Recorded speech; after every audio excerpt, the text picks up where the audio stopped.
27절로 29절 말씀을 교독하겠습니다. 요한복음 10장 27절. 내 양은 내 음성을 들으며 나는 그들을 알며 그들은 나를 따르느니라. 내가 그들에게 영생을 주노니 영원히 멸망하지 아니할 것이요 또 그들을 내 손에서 빼앗을 자가 없느니라. 같이 봅니다. 그들을 주신 내 아버지는 만물보다 크심에 아무도 아버지 손에서 빼앗을 수 없느니라. 아멘. 구원의 확신, 과연 얼마나 안전합니까? 이런 제목으로 함께 은혜를 나누기를 원합니다. 교회다운 교회가 승리하는 교회인데, 교회다움을 말할 때 중요한 것이 있다면 무엇일까요? 교회가 교회다워야 된다. 중요한 것 중에 하나가 바로 믿음에 관한 것이죠. 구원을 말하는데 믿음을 뺄 수가 없어요. 교회는 구원받은 사람의 공동체인데, 믿음으로 구원받고 믿음으로 응답받고 믿음으로 하나님의 자녀되고, 믿음을 뺄 수가 없죠.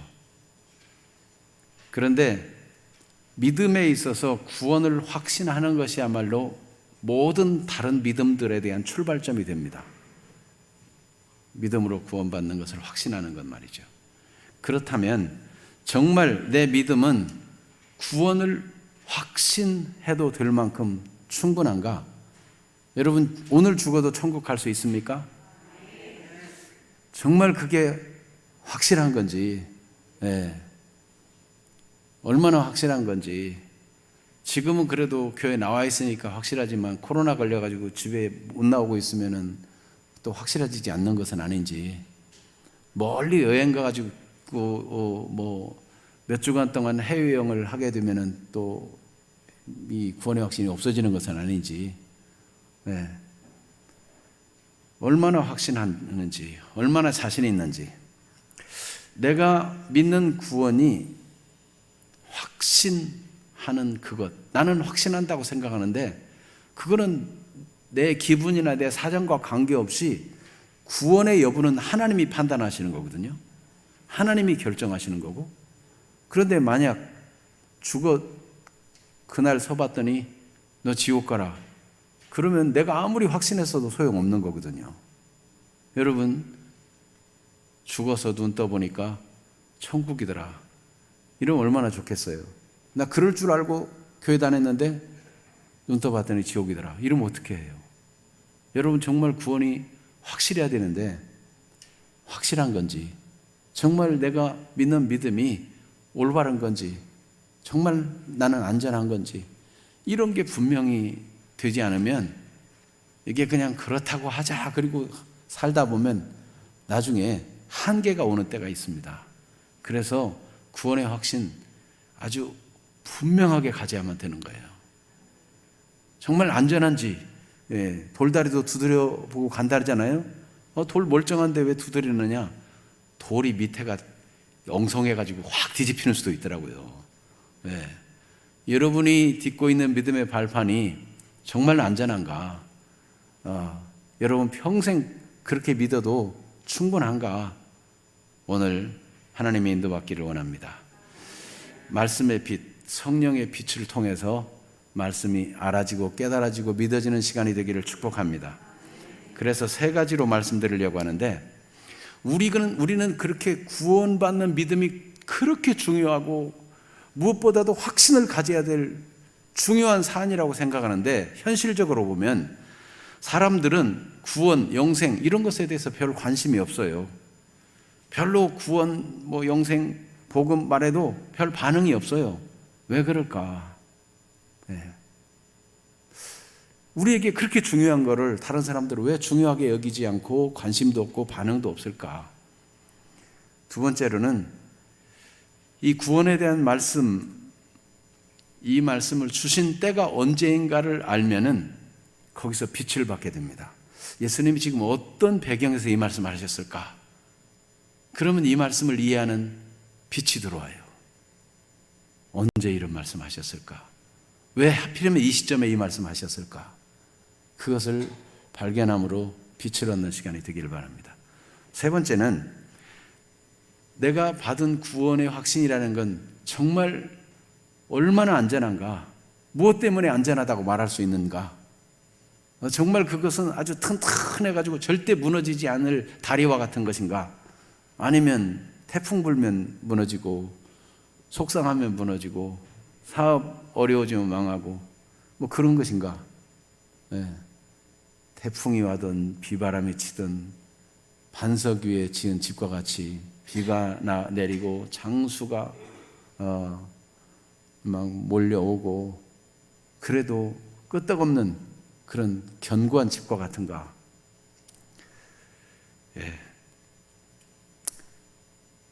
그런데 예수님께서 이 말씀 하시다가 돌 맞아 죽을 뻔했어요. 예수님이 오늘 읽은 이 말씀을 했더니 사람들이 말해요.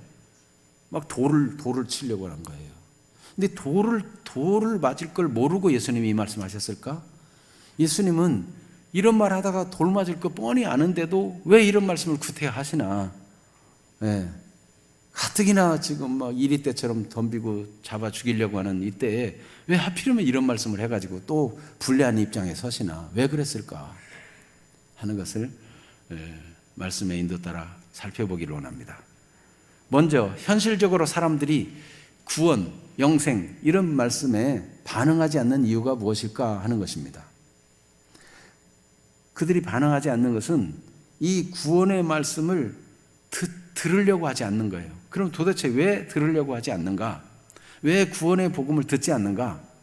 일단 들리지 않으면 듣지 못하는 거죠. 전해주는 자가 없으면 들려오는 것도 없어요. 전하는 자가 있어야 듣지요. 우리는 누군가가 복음을 전해줘서 믿게 되었는데 아직도 복음을 듣지 못한 사람들이 있습니다. 우리는 그들에게 복음을 전해야 되겠습니다. 그런데 복음을 들었는데도 복음을 전해서 들어도 들으려고 하지 않는 경우가 또 있어요. 말해주는데도 절대 안 들으려고 그래요. 그러면 믿음을 갖지 못하고 구원을 받지 못하는 것입니다.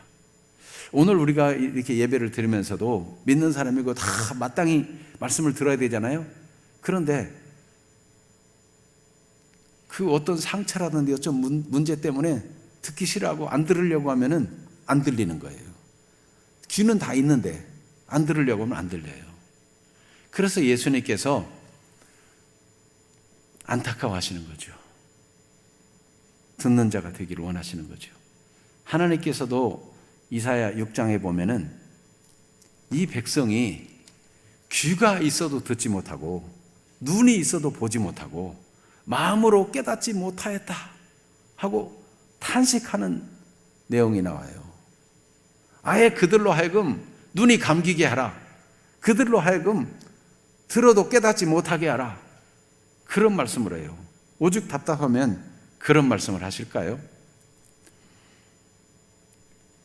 이사야 6장 9절 10절 여호와께서 이르시되 가서 이 백성에게 이르기를 너희가 듣기는 들어도 깨닫지 못할 것이요 보기는 보아도 알지 못하리라 하여 이 백성의 마음을 둔하게 하여 그들의 귀가 막히고 그들의 눈이 감기게 하라. 여러분, 말씀을 듣지 못해서 구원받지 못하는 자에게는 전해줘야 되는데 귀로는 들렸는데 귀를 닫고 마음을 닫아서 듣지 않으려고 하면 구원받을 수 없는 것입니다. 그런데 예수 믿고 교회 다니고 신앙생활 한다고 하면서도 들으려고 하지 아니하고 어떤 마음의 상처나 문제 때문에 마음을 닫아버리면 꼭 들어야 될 말씀을 못 듣는 수가 생길 수 있어요. 그렇게 되지는 말아야 될 것입니다. 그래서 로마서 10장 17절 말씀에 그러므로 믿음은 들음에서 나며 들음은 그리스도의 말씀으로 말미암았느니라. 그리스도의 말씀을 듣기만 하면 구원받는데 그들이 믿지 아니하는 일을 어찌 부르리요 듣지 못한 일을 어찌 믿으리요 전파하는 자가 없이 어찌 들으리요. 그래서 우리는 복음을 전하는 사람이 되어야 됩니다. 자, 그 다음에 구원의 말씀을 듣지 못하는 이유는 귀가 있어서 분명히 들리는데 듣지 못하는 이유는 뭐냐? 마음이 혼미하면 못 들어요. 마음이 막 복잡한 게 있으면 안 들려요. 지금 앉아 있어가지고 앞을 보고 있는데도 집에 가스불을 켜고 왔을까, 끄고 왔을까, 뭐 막 거기에 신경 쓰고 걱정하면은 들리기는 들리는 것 같은데 하나도 마음으로 오질 않아요. 딴 데 신경 쓰고 있으면, 마음이 막 혼란해 있으면, 그 주식이 왜 요즘 떨어질까, 막 이런 거 자꾸 생각한다든지, 네. 이게 요즘 집값이 또 이렇게 얼어붙었다는데 영혼까지 끌어모아서 집을 사는 영끌족이 있다고 그러잖아요. 네. 그러면 또 막 신경 쓰여가지고 마음이 혼미해가지고 말씀을 못 들을 수 있어요. 세상 근심 걱정만 가져도 마음이 혼미해지는데, 특별히 성경에는 이 세상 신이, 이 세상에 악한 영들이 활동해가지고 사람들의 마음을 혼미케 해서 복음의 영광스러운 광채가 비치지 못하게 한다는 것입니다.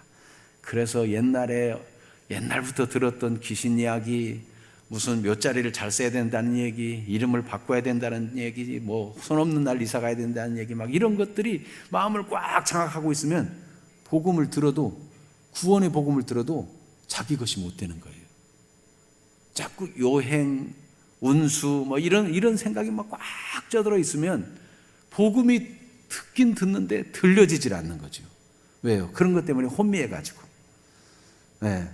온갖 상처가 많아지고 의심이 잔뜩 있는 사람들은 저 목사가 나를 꼬여가지고 결국은 내 주머니에서 돈을 뺏어가려고 하나 그래가지고 막 의심하고 경계하고.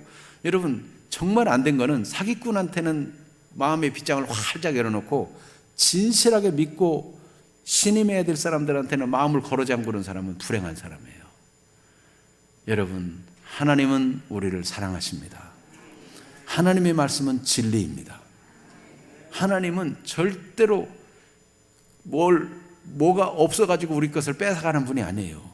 하나님은 금도 내 것이요 은도 내 것이요 저 산천과 모든 들이 다 하나님의 것이에요. 하나님은 뭐가 부족한 분이 아니세요. 하나님은 우리에게 주시는 분이지 우리의 것을 뺏어가는 분이 아니에요. 여러분, 부모가 자식에게 주는 거지 부모가 어린 자식의 것을 빼앗아가려고. 여러분, 자식 키울 때 너 빨리 커라, 커가지고 내가 너 때문에 내가 좀 호의호식하고 너 때문에 잘 먹고 잘 살고 싶다, 그렇게 부모가 자식 키우는 부모가 있어요? 안 해요. 부모들은 대부분 얘기하면 그때 내가 어려워서 내 자식에게 먹여야 될 걸 못 먹인 것이 미안하고 정말 공부하도록 더 잘 이렇게 도와줘야 되는데 그렇게 못한 게 미안하고. 부모의 마음은 평생 죄인처럼 말해요. 자식을 더 못해줘서 그런 마음이에요. 하나님의 마음은 독생자 예수 그리스도를 주시고도 더 해주고 싶은 분이세요. 그렇기 때문에 성경에 독생자를 아끼지 아니하시고 내어주신 이가 이 모든 것을 너에게 주시지 않겠느냐 그랬어요. 하물며 하나님은 아낌없이 주시는 분이세요. 마음이 혼미케 되면은 복음을 받아들이지 못합니다. 히브리서 3장 10절에도 보면, 그러므로 내가 이 세대에게 노하여 이르기를 그들이 항상 마음이 미혹되어 내 길을 알지 못하는도다. 마음이 미혹되어 있으면 하나님이 주신 길을 찾지 못하고 알지 못하고 자꾸 미혹된 마음으로 잘못된 길을 가는 겁니다. 그래서 마음이 미혹돼 가지고 헛된 갈망을 가지는 거죠. 허망하게 뭔가 새로운 신을 찾고 무슨 이 종교 저 종교 다 다녀보고, 그래서 뭔가 새로운 게 있을까 이렇게 끊임없이 찾아요. 헛된 철학, 헛된 종교, 여러 가지 사상들을 탐닉합니다. 그러나 끝도 없어요. 사도행전 17장에 보면 바울 사도가 아테네에 가서 전도하는데 아테네 사람들이 보니까 그 사람들은 외국인들이 가장 새로운 거 가져오면 그 얘기를 듣는 거 좋아해요. 새로운 철학들, 새로운 사상들.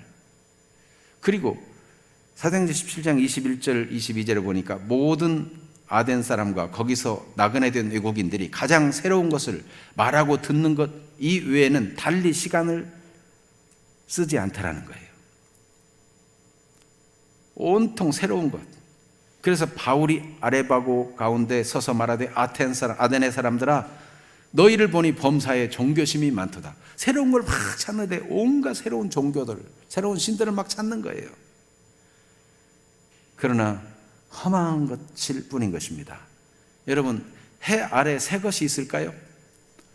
전도서 기자 솔로몬은 해 아래 새 것이 없다, 그렇게 정직하게 고백했어요. 모든 전도서 1장 8절 10절에 보면 모든 만물이 피곤하다는 것을 사람이 말로 다 알 수 없나니 눈은 보아도 족함이 없고 귀는 들어도 새 것이 없나니 무엇을 가리켜 들어도 가득 차지 아니하도다. 이미 있던 것이 후에 다시 있겠고 이미 한 일을 후에 다시 할지라. 해 아래에는 새 것이 없나니 무엇을 가리켜 이르기를 보라 이것이 새 것이라 할 것이 있으랴. 우리가 있기 오래전에 세대들도 이미 있었느니라. 네. 새로운 종교, 새로운 신, 새로운 철학, 새로운 사상들 막 추구하는데 알고 보면 다 옛날부터 있었던 것들이고, 알고 보면 결국은 악한 영에게 의해서 이끌림 받는 새로운 것 같은데 맨날 결국은 헛된 것, 허망한 사상과 철학들과 헛된 종교들일 뿐인 것입니다. 종교 노름하는 것뿐이에요. 그래서 사람은 마음이 혼미하게 되고 잘못된 것에 잡히게 되면 복음을 들어도 구원받지 못하게 된다는 거예요. 들어도 믿지 않는 이유는 마음이 완악하기 때문입니다. 그래서 예레미야 13장 10절을 한번 같이 읽어볼까요? 이 악한 백성이 내 말 듣기를 거절하고 그 마음에 완악한 대로 행하며 다른 신들을 따라 그를 섬기며 그에게 절하니 그들이 이 띠가 쓸 수 없음 같이 되리라. 띠를 땅에 묻어놨다가 꺼내보라. 꺼내보니까 다 썩었어요. 하나님 말씀 듣기를 거절하고 마음이 완악한 대로 하면서 자꾸 다른 신을 찾으니까 띠가 썩어서 쓸모없이 된 것처럼 쓸모없는 사람이 된다는 겁니다. 마음이 완악한 대로 행하니까. 여러분, 헛된 것을 추구하는 건 한도 끝도 없는데 마음의 완악함을 가져올 뿐인 것입니다. 그럴 때 마음이 자꾸만 완악해지고 강팍해지고 그러면 하나님의 말씀, 구원의 말씀, 생명의 말씀이라도 들을 줄을 알지 못하게 돼요. 또 복음을 들려줘도 들어도 믿지 못하는 이유는 믿음으로 받지 않기 때문에. 이게 말씀을 들려줄 때 그것을 믿음으로, 나를 위한 말씀이고 나를 살리려는 말씀이구나, 내게 유익을 주고 나를 구원하는 말씀이구나, 이렇게 믿음으로 받아들여야 되는데 믿음을 결부시키지 않아요. 옛날 광야 이스라엘 백성들이 그랬다는 것입니다. 히브리서 4장 2절을 같이 읽어봅니다. 그들과 같이 우리도 복음 전함을 받은 자들이나 들은 바 그 말씀이 그들에게 유익하지 못한 것은 듣는 자가 믿음과 결부시키지 아니함이라. 믿음과 결부시키지 않아요. 무엇이든지 다 믿음과 결부시키고 하나님을 믿고 신뢰하는 대로 나가야 되는데, 심지어 이스라엘 백성들이 하나님이 하늘에 만나를 주셨어요. 농사 짓지 않아도 매일 아침 양식을 내려줘요. 볶아도 먹고 또 구워도 먹고 이렇게 부쳐도 먹고 다 다양한 요리가 가능한 종합 영양제. 이걸 40년 동안 먹어도 건강에 하나도 문제가 없는, 괴질병이 생기는 것도 아니고 골다공증이 생기는 것도 아니고 종합 영양제와 같은 그런 좋은 식품을 주는데도 거기 믿음을 가져야 될 거 아니에요. 하나님이 우리 아무것도 없어도 하나님 한 분 계시면 되는구나, 이 믿음을 가져야 되는데 원망하고 불평하고 믿음을 합하지 않으니까요. 그럼 또 고기가 먹고 싶다 그리고 파, 마늘, 부추 이런 거 생각난다고 하고, 하나님이 고기를 매출하기를 거의 사람 손에 잡힐 만큼 낮게 날개 해가지고 잡아가지고 사람들이 쫙 펴놨어요. 그거 다 구워 먹으려고. 그거 구워서 먹으면서 입에 씹고 있는데 아직도 이빨 사이에 고기가 있는데도 하나님을 믿지 않는 거예요. 믿음을 합하지 않는 거죠. 하나님의 은혜로 산다, 하나님을 보호하고 지킨다, 이 믿음을 지금 고기 맛을 보고 있는데도 하나님이 이렇게 많은 고기를 한꺼번에 몰아주셔가지고 우리가 이 광야에서 이런 고기를 먹을 수 있다 하는 걸 경험했는데도 하나님 믿는 믿음을 갖지 않는 거죠. 여러분, 손뼉도 마주쳐야 소리가 난다잖아요. 하나님이 우리에게 은혜를 주시고 복음의 말씀을 주시고 구원의 말씀을 주셔도 그걸 내가 믿음으로 나를 사랑하는 말씀이고 나를 살리는 말씀이구나 이렇게 믿음으로 받아들이면 본인에게 약이 되고 복이 되는 것입니다. 구약과 신약은 하나님의 모든 약속인데 이 약속은 믿음으로 받으면 다 믿음을 결부시키면 믿음과 연결하면 내 삶을 다 아시고 오늘도 하나님이 이렇게 인도하기를 원하는구나. 하나님이 어쩌면 나를 다 손바닥 보듯이 다 보고 계실까. 너무 감사하다. 하나님의 인도를 찬양하고 은혜를 감사하고 하나님을 신뢰해서 무슨 일이든지 기도하면서 믿음을 행할 수 있는데 금방 기적을 줘도요 돌아서서 믿음과 연결하지 못하고 무슨 재수가 좋았다는 등 그럴 수도 있지라든 등 하나님을 향한 믿음을 갖질 않아요. 들어도 그러니까 유익이 되지 못하고 들어도 구원의 믿음을 갖지 못하게 되는 것입니다. 성경은 이런 경우를 예수님께서 오늘 요한복음 10장 27절 바로 앞에 26절에 이런 말씀하셨어요. 한번 읽어볼까요? 너희가 내 양이 아니므로 믿지 아니하는도다. 그리고 27절에 내 양은 내 음성을 들으며 나는 그들을 알며 그들은 나를 따르느니라. 결국은 주님의 사람이 아니기 때문에 주님의 양이 아니기 때문에 구원의 말씀을 듣지 않는 것이다 라고 말씀하고 있어요. 얼마나 안타까운 일입니까? 그래서 우리가 구원받은 사람, 믿음의 사람이라면 불신자와 같이 살아서는 안 된다는 거예요. 믿지 않는 사람처럼 살아서 안 된다는 거예요.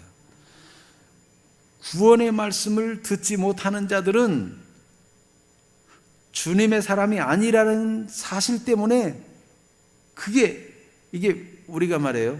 사람의 말도 받아들일 때 서로 관계를 통해서 받아들이잖아요. 친하면 받아들이고 믿잖아요. 그런데 생판 모르는 사람이 와서 말하면 약간 의심하고 조심하잖아요. 그런데 하나님을 모르고 하나님이 없는 사람들은 진짜 신인가 아닌가 의심하느라고 못 받아들일 수 있어요. 그런데 예수님을 믿고 교회를 수십 년 다녀도 복음의 말씀을 받아들이지 않는 마치 불신자처럼 대한다는 것은 이거는 비참한 일인 것입니다. 그러니까 오늘 이 질문이 필요한 이유는 뭐냐면 모든 신자는 하나님의 말씀, 구원의 말씀을 위시해서 모든 은혜의 말씀을 믿음으로 받아들이고 믿음으로 반응해야 되는데 어찌해서 꼭 안 믿는 사람처럼 복음을 받아들이지 않는가? 왜 들으려고 하지 않는가? 하는 것입니다. 그러면은 믿음이 자라지도 않고 구원의 확신이 생기지도 않는다는 것입니다. 그래서 이 1번의 질문이 필요한 거예요. 두 번째로 오늘 영생의 말씀에는 확실한 빛이 필요한데 오늘 이 말씀을 하신 배경은 어느 때인가 하면은 사람들의 마음에 의혹이 일어날 때 예수님은 이 말씀하셨어요. 그래서 이 27절에서 29절의 말씀은 24절의 배경 속에서 말씀하고 있어요. 24절에 지금 유대인들이 이런 의심을 가졌다는 거예요. 같이 한번 읽어봅니다. 요한복음 10장 24절 유대인들이 애워싸고 이르되 당신이 언제까지 우리 마음을 의혹하게 하려 하나이까 그리스도이면 밝히 말씀하소서 하니 예수님에 대해서 어떻게 보면 그리스도인 것 같기도 하고 어떻게 보면 아닌 것 같기도 하고 어떤 사람은 귀신 들렸다 그러고 귀신 들린 사람이 어떻게 죽은 자를 살리고 병든 자를 고칠 수 있겠는가? 귀신 들린 사람이 어떻게 저렇게 가마력에 있는 말씀을 줄 수 있을까? 그 사람들은요 그리스도인가 아닌가 막 갈등하고 있었어요. 네, 혹시 그리스도일까 하는 그 마음은 구원에 가까운 마음이에요. 여러분 혹시 나도 좀 교회를 다녀볼까? 나도 좀 진짜 하나님이 누군가 찾아볼까? 그런 사람은 구원에 가까운 거예요. 이렇게 지금 혹시 그리스도일까 할 때 예수님이 영생의 말씀을 주신 거예요. 여러분 하나님께서는 우리가 마음이 열려있는 사람이 되고 그때 은혜의 말씀을 주시고 생명의 말씀을 주시고 구원의 말씀을 주시고 인도하는 말씀을 주시는 것입니다. 특별히 구원의 말씀, 확신의 말씀, 이 관심이 있을 때 주시는 거예요. 여러분 지금 관심을 가져야 돼요. 나중에 자기가 자기 마음 같지 않고 의식이 흐려지고 생각이 왔다 갔다 하고 그럴 때는요 분별력이 없고 판단력이 흐려져요. 그때 죽기 전에 결정하겠다고요? 노새 젊은 노새 그리고 죽기 전에 예수 믿으면 되나니 헛된 망상이에요. 그렇지 않습니다. 여러분 늙고 병들고 기력이 쇠해지고 점점 가물가물해지고 그런 때가 옵니다. 지금이에요. 지금 구원의 복음을 듣고 지금 구원의 확신을 분명히 가지고, 이에 타산이 아니라 내 영원한 생명에 관한 일이에요. 내가 영생의 길을 가느냐 영벌과 지옥으로 떨어지느냐, 이게 세상의 일도 중요한데 영원한 생명과 영원한 사망이 결정되는 일이에요. 지금 관심을 가져야 돼요. 지금 유대인들이 정말 이가 그리스도일까? 이런 관심을 가질 때 예수님이 말씀해 주셨어요. 그리고 이때는 수전절이라 그랬어요. 수전절. 오늘 성경에 보니까 요한복음 10장 22절에 보면 예루살렘의 수전절이 이르니 때는 겨울이라 그랬어요. 수전절은 이 유대 나라가 말하자면 독립된 날과 같아요. 우리나라 같은 광복절과 같은 거예요. 어려움 당했다가 회복된 거예요. 그래서 이들은 그때 수전절에는 빛의 축제를 벌입니다. 여기저기 빛이 환하게 활활 막 횃불을 켜놓고 등불을 켜놓고 빛의 축제를 벌여요. 그런데 이때는 어느 철이라고요? 겨울철이라. 예수님께서 이때 참 빛이신 예수님이 나타나서 우리 구원에 관한 참 빛된 말씀을 주시는 거예요. 아니, 세상에 빛의 축제는 하고 있는데 그 영혼에 참 빛이 없어. 영혼은 여전히 어두움에 있어. 그러면 안 되잖아요. 그러니까 주님께서는 그냥 겉에만 밝히는 불이 아니고 영혼의 등불, 영혼의 구원의 빛을 비춰주고 싶은 것입니다. 이때는 겨울이에요. 사람들이 영적으로 다 움츠러들고 벌벌 떨고 두려워하고 염려하고 한 그때 우리 주님의 구원의 말씀, 따사로운 은혜의 말씀을 주시는 겁니다. 얼마나 적절한 때에 말씀해 주시는 겁니까? 여러분, 우리 예수님께서는 우리가 참 빛되신 분이시라는 것을 알기는 원하십니다. 그래서 우리가 인생을 살면서 하나님에 대한 관심, 교회에 대한 관심, 나도 뭔가 하나 종교를 가져봐야 될 텐데, 이런 마음이 그게 흔히 드는 일이 아닌데, 그때 여러분 전도 대상자를 확실히 붙잡고 복음을 전해주세요. 기도하다 보면 무당이라도 그런 순간이 오고 중이라도 그런 순간이 오고 누구라도 그런 순간이 옵니다. 하나님께서 생명의 빛을 비춰주고 구원의 빛을 비춰주기를 원합니다. 여러분, 우리는 항상 주님의 빛된 말씀을 받고자 하는 마음이 있잖아요. 주님의 빛으로 충만해지기를 축복합니다. 그래서 요한복음 1장 9절에서 13절에 보면 참 빛 곧 세상에 와서 각 사람에게 비추는 빛이 있었다 그랬어요. 이 빛은 바로 예수님이라는 거예요. 자기 땅에 오매 자기 백성이 영접하지 아니하였으나 영접하는 자 곧 그 이름을 믿는 자들에게는 하나님의 자녀가 되는 권세를 주셨으니 혈통으로나 육정으로나 사람의 뜻으로 난 것이 아니오 하나님께로부터 난 자들이다. 이 참 빛을 받아들이는 사람은 하나님께로부터 온 빛을 받아들인 사람, 곧 하나님께로부터 출생한 사람, 영적 출생, 하나님의 주시는 새로운 거듭남이 주어지는 것이라고 말씀하고 있는 거예요. 예수님은 지금 겉으로 빛의 축제는 하고 있는데 영적으로 어두운 사람들에게 영생을 주시고 구원을 주시기 위해서 이 중요한 말씀을 주신 거예요. 참 빛이신 예수님이 추워 떨고 있는 인생들에게 따사로운 은혜의 말씀, 생명의 말씀, 살리는 말씀, 그 말씀을 주셨어요. 그럼 세 번째, 그러면 나의 구원은 정말 얼마나 안전한가? 내가 딛고 가는 그 다리는 얼마나 든든한가? 나의 구원은 안전한가? 내 구원의 확신 정말 믿을 만한가? 예수님의 말씀 주목해 보겠습니다. 예수님께서 요한복음 10장 28절에 뭐라고 말씀하셨죠? 같이 읽습니다. 내가 그들에게 영생을 주노니 영원히 멸망하지 아니할 것이요 또 그들을 내 손에서 빼앗을 자가 없느니라. 영생을 주시는 분이 누구인지를 주목하라는 것입니다. 이게 우리의 구원이 가장 안전한 이유입니다. 여기 사람이 어떻게 하는가는 얘기 안 나오고 예수님이 이 빛된 말씀을 주는데 내가 그들에게, 그들이 누구예요? 그들이 누구예요? 앞에 내 양이라고 말씀한 내용이 나오잖아요. 27절 읽어봐요. 그들이 누군지. 내 양은 내 음성을 들으며 나는 그들을 알며 그들은 나를 따르느니라. 주님의 양, 주님을 믿는 사람들. 주님을 믿는다는 믿음이 뭐냐? 주님을 믿는다는 근거가 뭐냐? 주님의 음성을 들을 줄 아는 사람이 믿는 사람이에요. 주님 믿는다, 그런데 주님의 음성을 들을 줄 알지 못하고 순종할 줄 모르고 주를 따르지도 않고, 그게 정말 믿는 사람일까요? 주님을 믿는다면 주님께서도 그를 알아주시고 주님과의 교제가 깊어지는 거예요. 내가 주님을 알고 주님이 나를 알고, 이게 믿음이에요. 그들 이렇게 주님의 음성을 들을 줄 알고 주님을 알고 주님의 아신 바가 되고 또 주님의 말씀을 따르는 이런 사람들에게 영생을 준다 그랬어요.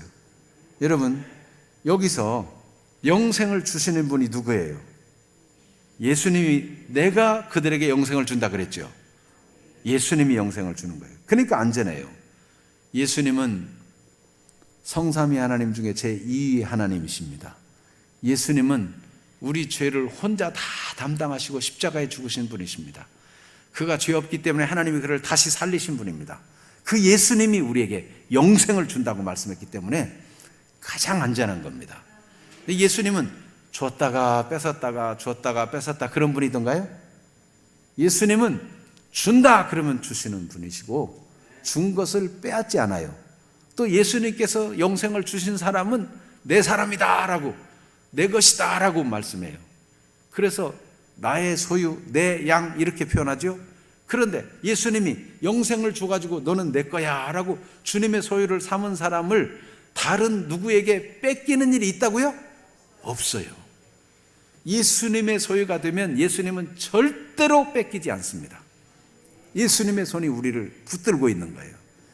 그러니까 우리의 영생은 예수님이 주셨고 영생을 얻은 우리를 예수님이 붙들고 있기 때문에 우리는 안전하다. 네, 그거예요. 내가 예수님을 잘 믿나 못 믿나 이렇게 생각하면 불안해지지만 예수님이 내게 영생을 주시고 예수님이 나를 붙들고 계신다. 만약 예수님에게서 우리를 마귀가 빼앗아가려면 예수님과 싸워서 이겨야 되는데 예수님은 마귀의 일을 멸하려 오신 분이고 마귀의 머리를 상하게 하신 분이세요. 마귀의 권세를 깨뜨려 부른 분이시고 저주와 사망에서 우리를 해방시켜 주신 분이세요. 누구도 예수님을 해할 수가 없어요. 그러니까 우리의 구원은 이 말씀대로 안전한 것입니다. 예수님이 주신 영생, 예수님이 우리를 자기 것으로 삼고 빼앗기지 않겠다 말씀하셨어요. 그런 능력이 있으신 분이 예수님이에요. 예수님이 얼마나 능력이 있는지 요한계시록 5장에 보면 4장에 하나님의 보좌가 펼쳐져요. 그 영광스러운 하나님의 보좌 주변으로 막 천군 천사들이 노래하고 거기 신혼 입은 장로들도 있고 막 거기 뭐 스랍들도 있고 막 영광스러운 그 하나님의 영광스러운 보좌. 5장에 와서는 그 영광스러운 하나님이 손에 탁 인으로 탁 쳐진 책을 갖고 있는데 어디서 음성이 들립니다. 이 책을 누가 받아서 펴볼 사람이 있겠는가? 누가 받을 사람이 있으며 펴볼 사람이 있겠는가? 그런데 요한이 둘러보니까 아무도 없는 거예요. 하늘에도 없고 땅에도 없고 누구도 없다는 것이 저절로 알아져요. 여러분, 하나님이 주시는 영적 지식으로 우리가 하나님 나라에 가게 되면 모든 것이 온전히 알아져요. 지금은 긴가민가 하던 것들도 완전히 알아져요. 사람이 죽고 영원한 세계에 가면 불신자나 믿는 사람이나 죽고 난 다음에는 지식이 없던 지식이 확 열리는데 불신자는 지옥 가서 모든 지식이 열려가지고 영원히 후회해요. 그때 왜 내가 예수 믿지 않았을까? 네. 석가모니도 후회해. 그때 내가 애매한 말을 해가지고 사람들이 불교를 만들어가지고 나를 추종하며 나는 종교의 대상이 아닌데 사람인데 왜 나를 자꾸 섬기나? 얼마나 지금 땅을 치고 후회하고 있는지 몰라요. 네. 모든 게 밝게 알아져요. 밝게 알아져요. 그런데 요한이 확 알아지는데 하늘에도 없고 땅에도 없고 땅 위에도 없고 그 어디에도 하나님의 손에서 그 책을 받아가지고 받을 사람도 없고 펴볼 사람도 없는 거예요. 그래서 요한이 막 울었어요. 그랬더니 울지 말라 하고 보니까요, 한 분이 나타났는데 그분이 그 책을 받아가지고 펴보는 거예요. 누구예요? 하나님의 어린 양 예수 그리스도. 예수 그리스도만이 능력 있는 분이고 하나님의 구원 계획을 받아서 펴고 이행할 수 있는 분이 예수 그리스도예요. 그 예수님이 우리를 자기의 것으로 삼고 너희를 빼앗기지 않겠다. 내가 너희 속에 영생을 심어줬다. 너희는 영원한 생명을 가진 자다. 그렇게 해주셨기 때문에 우리의 구원은 안전한 것입니다. 그래서 여러분, 예수님을 믿는 척하지 말고 진짜 믿으시기를 바랍니다. 예수님이 내 죄를 위해 죽으시고 나를 위해 다시 살아나시고 나를 위해 천국을 예비하신 분이고 이 땅에 사는 동안도 나를 항상 인도하는 분이다. 이게 진짜 믿는 거예요. 진짜로 믿어요. 이게 하나님께로부터 되어지는 일이에요. 여러분, 이런 얘기가 안 믿어지는 사람들은 영이 혼미케 된 거예요. 온갖 잡다한 철학과 잘못된 지식 때문에 오염돼가지고 주님의 말씀을 믿지를 못하는 거예요. 그냥 성경책을 다른 책이나 똑같이 생각하고, 네. 이게 성령의 감동으로 기록된 하나님의 계시인 걸 알지 못하니까 그냥 우습게 생각하고 그냥 도덕적으로 뭐 좋은 얘기나 있는 책인 줄 아는 거예요. 얼마나 안타까운 일입니까? 여러분, 그런데 우리의 구원은 정말 안전한가? 예수님이 우리에게 영생을 주셨습니다. 그리고 너희는 내 것이니까 내가 빼앗기지 않는다 말씀했습니다. 그 다음 28절 말씀 같이 읽어봐요.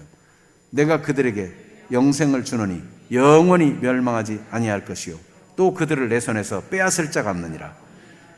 주님의 한 번 주신 구원은 영원한 거예요. 영원히 멸망하지 아니할 것이다. 예수님은 우리를 선택하시고 우리를 만나주시고 우리에게 영생을 주시고 후회하지 아니하시는 분이세요. 우리가 잘못해도 우리를 위해 기도하시고 우리가 회복되기를 원하시는 분이지, 너 하는 거 보니까 안 되겠다 그리고 구원을 빼앗는 그런 분이 아니세요. 영원히 멸망치 아니할 것이라고 말씀하십니다. 그 다음에 29절을 봐요. 그들을 주신 내 아버지는 만물보다 크심에 아무도 아버지 손에서 빼앗을 수 없느니라. 만물보다 크다. 하나님은 천지를 창조한 분이세요. 하나님은 알파와 오메가, 처음과 나중, 시작과 끝. 하나님 그런 분이세요. 전능하신 분. 요한계시록 1장에도 나오죠. 요한계시록 1장에도 하나님께서 말씀하십니다. 1장 8절에 주 하나님이 이르시되 나는 알파와 오메가라. 이제도 있고 전에도 있고 장차 올 자요 전능자라 하시더라. 기억과 히읗이다. 처음과 끝이다. 시작과 마지막이다. 하나님의 손에 모든 게 다 있다. 하나님은 전능한 분이다. 그런 말씀을 하고 계시는 거예요. 그 하나님께서 모든 만물을 지으신 분이기 때문에 만물보다 크시죠. 그 하나님께서 우리를 붙드시고 아버지 손이 우리를 붙들고 우리를 보호하고 계십니다. 그 만물보다 크신 아버지 손에서 우리를 빼앗을 자가 있어요? 없다. 얼마나 확실합니까? 그러니까 여러분, 우리가 그냥 어쩌다 예수 믿은 것 같아도 하나님이 은혜를 주셔서 믿음을 갖게 했어요. 그래서 에베소서 2장 8절 말씀은 너희가 그 은혜를 인하여 믿음으로 말미암아 구원을 얻었나니 이것이 너희에게서 난 것이 아니요 하나님의 선물이라 그랬어요. 은혜 때문에, 그 은혜를 인해서 은혜를 보니까 믿음이 생긴 거예요. 믿음이. 하나님이 그렇게 나를 사랑하시다니, 예수님을 십자가에 죽기까지 나를 사랑하시다니, 그 은혜를 생각하니까 오 감사합니다 하고 믿음이 생긴 거예요. 이 복음을 제대로 들으면 그냥 믿음이 생겨요.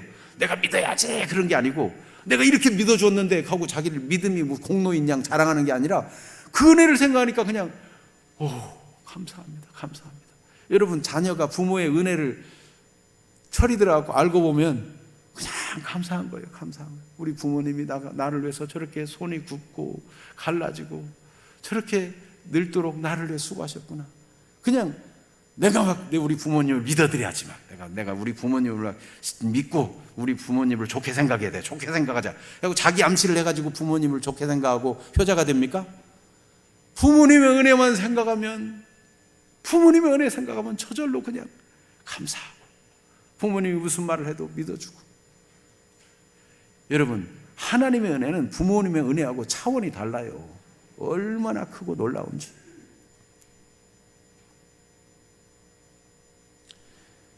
그래서 영생을 주신 분이 누구인가를 확실히 주목하면은 가장 안전한 것입니다. 요한일서 5장 11절 말씀에도 같이 봐요. 또 증거는 이것이니 하나님이 우리에게 영생을 주신 것과 이 생명이 그의 아들 안에 있는 그것이니라. 네. 하나님이 우리에게 영생을 주셨다. 하나님께서 내게 주신 자들을 내가 하나도 잃어버리지 않았습니다.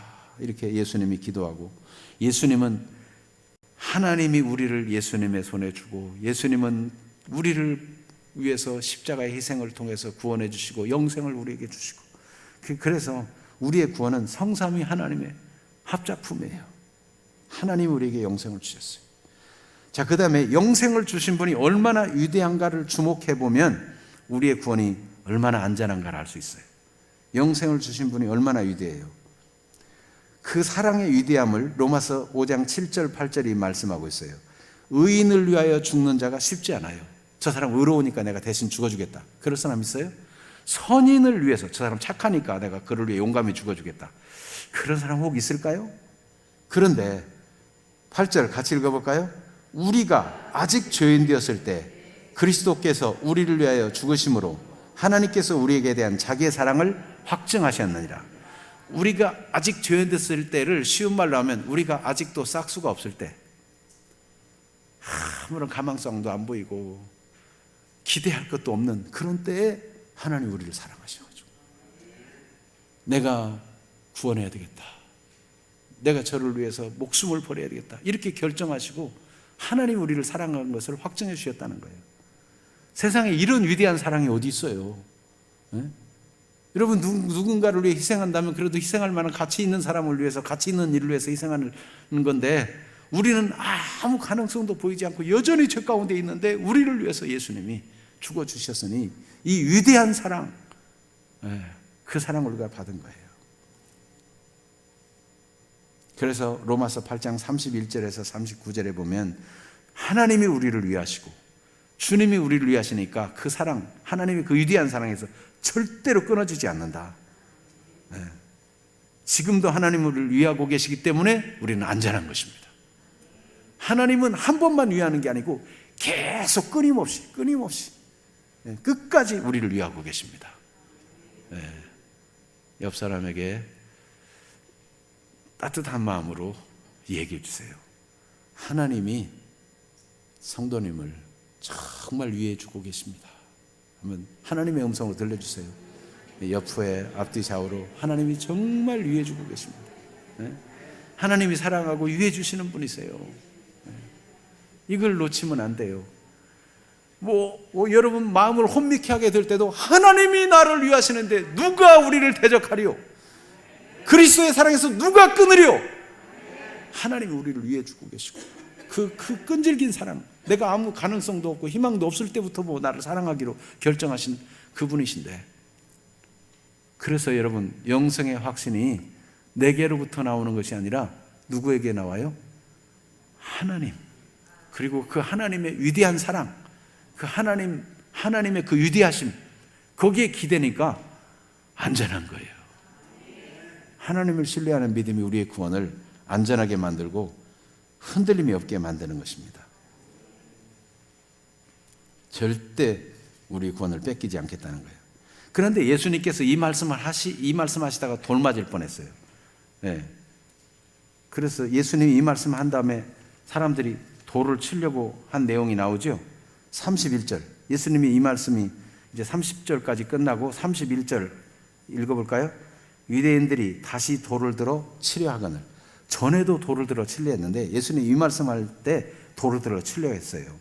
그런데 예수님은 유대인들이 이 말하면 돌로 칠 건 알까요, 모를까요? 예수님이 치매 걸렸어요? 예수님이 약간 이렇게 정신이 흐려가지고 그냥 아무 말이나 한 거예요?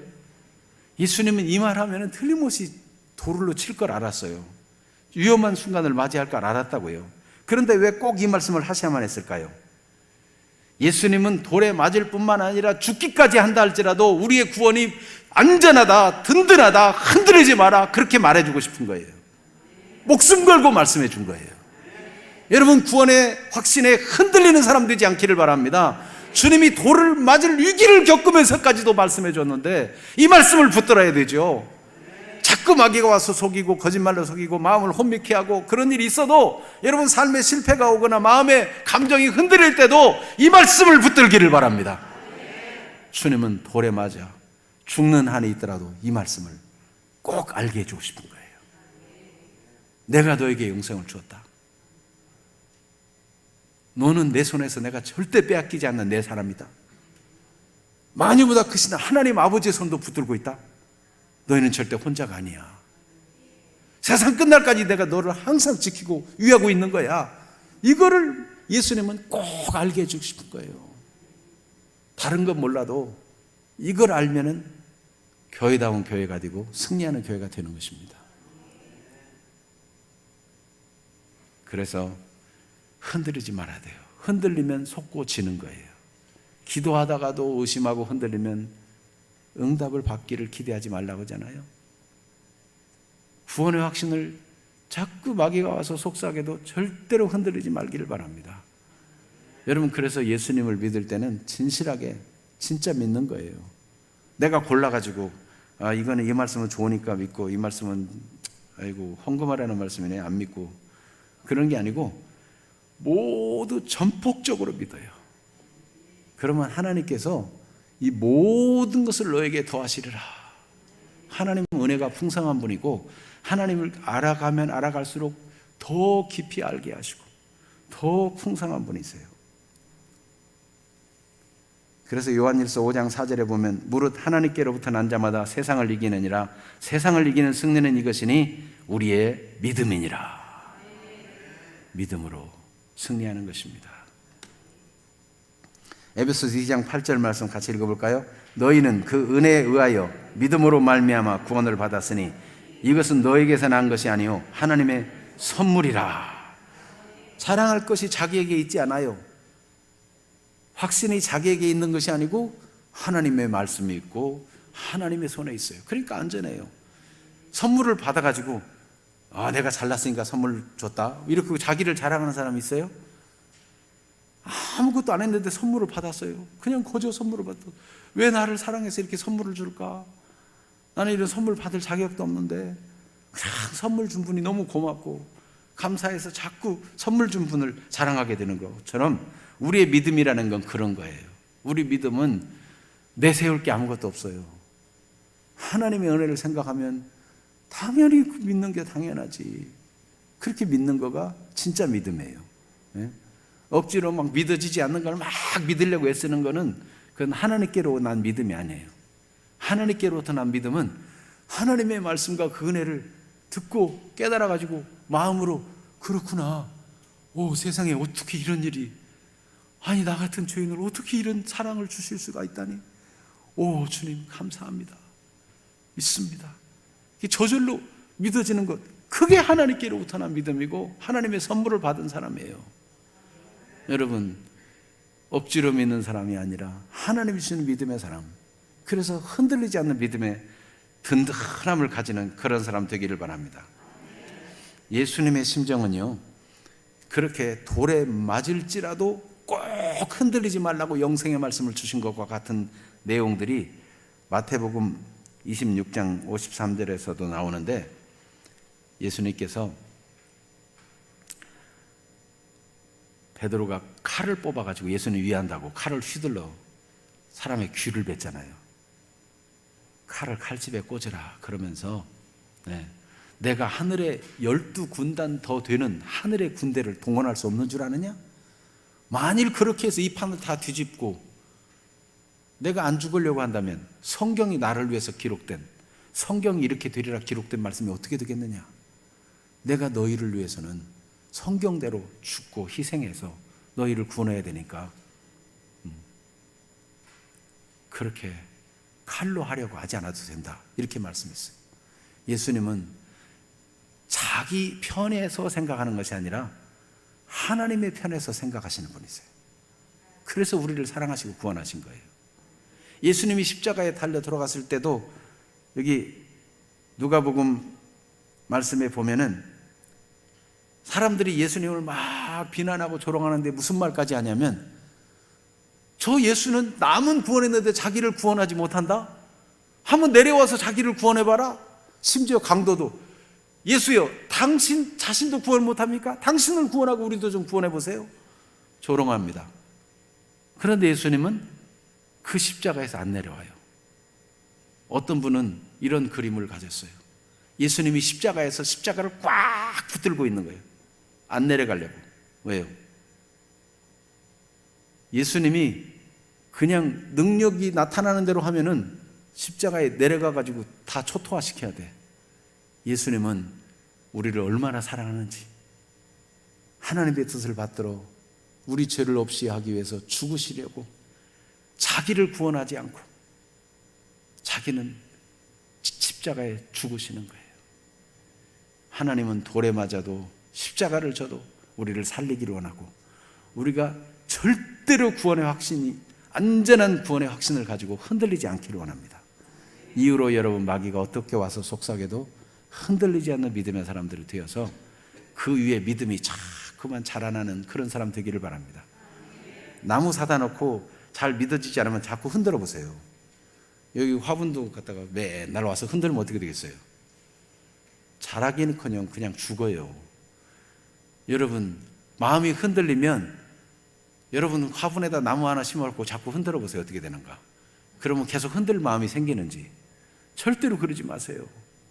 하나님은 우리가 믿음이 튼튼하고 구원의 확신이 분명하고 그 위에 꽃이 피고 열매 맺는 그런 믿음의 사람들이 되기를 원합니다. 반드시 그렇게 되기를 주님이 돌에 맞으면서까지라도 이 말씀을 주어서 확신하게 해주고 싶었고, 십자가에서 끝끝내 안 내려오고 버티면서 우리에게 안전한 구원을 주고 싶은 분이세요. 말씀이 능력이 되고 생명이 되어 여러분 흔들리지 않는 믿음으로 승리하는 사람들 되시기를 축복합니다. 이 시간 말씀 생각하며 기도하겠습니다. 지난주에 이어서 오늘도 구원의 확신에 대한 말씀을 드렸는데, 우리가 한 번 듣는다고 다 되는 것이 아닙니다. 마음은 자꾸 흔들릴 수 있어요. 그러나 오늘 말씀으로 마음을 다잡고 마음을 다스리세요. 흔들리지 말고, 이제는 주님이 내게 영생을 주셨고 그분이 얼마나 위대한 분이고 우리 하나님이 만물보다 크신 분이고 그 하나님의 사랑은 기이한 사랑, 탁월한 사랑, 세상에 없는 그 사랑으로 나를 사랑해 주시고 나를 위해 희생하시고 나를 구원하신 분이시니 주님 믿습니다. 주의 은혜의 말씀을 듣고 어찌 믿지 않을 수 있겠습니까? 주님의 모든 말씀을 믿습니다. 주님을 전적으로 신뢰하는 기도, 구원에 대한 확신의 기도, 감사의 기도를 이 시간 올려드리고, 그동안 마음이 흔들리거나 감정에 따라 출렁거렸거나 일관성이 없게 행한 태도들은 잘못했다고 회개하고 자백하십시다. 주님이 용서해 주시고 우리에게 구원의 확신 가지고 마귀에게 속지 않고 승리하는 사람이 되게 해주실 것입니다. 이 시간 주여 한번 외치고 기도하겠습니다. 주여!